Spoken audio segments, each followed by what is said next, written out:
എടാ നീ എന്താ ഇവിടെ ഇരിക്കുന്നത്? സ്കൂൾ കഴിഞ്ഞ് ഒരുപാട് നേരമല്ലോ, വീട്ടിൽ പോയില്ലേ? എനിക്കൊന്നും വയ്യ വീട്ടിൽ പോവാൻ. അതെന്താ ചേട്ടാ, എനിക്ക് എന്ത് ഈ പ്രശ്നം ഈ ചേട്ടനോട് പറയാൻ പറ്റില്ല. അതിനിപ്പോ എന്താ ഉണ്ടായേ? ഞാൻ കഴിഞ്ഞ കൊല്ലം വരെ സ്കൂൾ ടോപ്പറാണ്. അതുകൊണ്ട് എനിക്ക് വീട്ടിലൊക്കെ ഭയങ്കര വിലയാണ്, നന്നായി പഠിക്കുമെന്നൊക്കെ പറഞ്ഞു. നിന്റെ മോനെ എന്റെ മോനെയും കമ്പയർ ചെയ്യണ്ട. എന്റെ മോനെ സ്കൂൾ ടോപ്പറാ, സ്കൂൾ ടോപ്പർ. അത് നല്ലതല്ലേ? കഴിഞ്ഞ കൊല്ലം വരെ അത് നല്ലതായിരുന്നു ചേട്ടാ. ഇക്കൊല്ലം അത് മാറി. A+ മേടിച്ചുകൊണ്ടിരുന്ന ഞാനിപ്പോൾ B+ കാരനായി. അതിനുശേഷം എല്ലാവരുടെയും പെരുമാറ്റം മാറി. എടാ, നിന്നെ എത്ര കാലം പഠിപ്പിച്ച് വലുതാക്കിയത് ഞാനാ.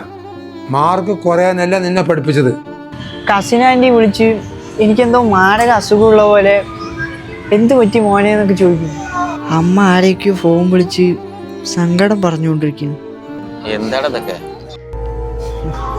അപ്പോൾ ഒരാൾ ഒരു വട്ടം ജയിച്ചാൽ അയാൾ ജീവിതകാലം മൊത്തം ജയിക്കാൻ പറ്റും. നീ അത് വിടറാ.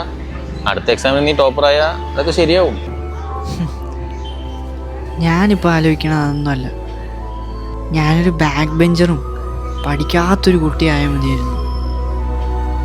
അതാവുമ്പോൾ ഈ പ്രതീക്ഷ ഉണ്ടാവില്ലല്ലോ. എടാ, ഞാനേ യൂണിവേഴ്സിറ്റി ടോപ്പറാണ്. എന്നിട്ടിപ്പോൾ വെറും 10,000 രൂപയ്ക്ക് പട്ടിപ്പണി എടുത്തുകൊണ്ടിരിക്കുക. ഇതാണ് ലൈഫ്. അതുകൊണ്ട് തൽക്കാലം നീ വീട്ടിൽ പോകാൻ നോക്ക്. സ്കൂളിലും കോളേജിലും ടോപ്പറായിരുന്നാലും റിയാലിറ്റിയിലേക്ക് വന്ന ആ ലിസ്റ്റ് ചിലപ്പോൾ തോറ്റുപോയവനായിരിക്കും ടോപ്പർ.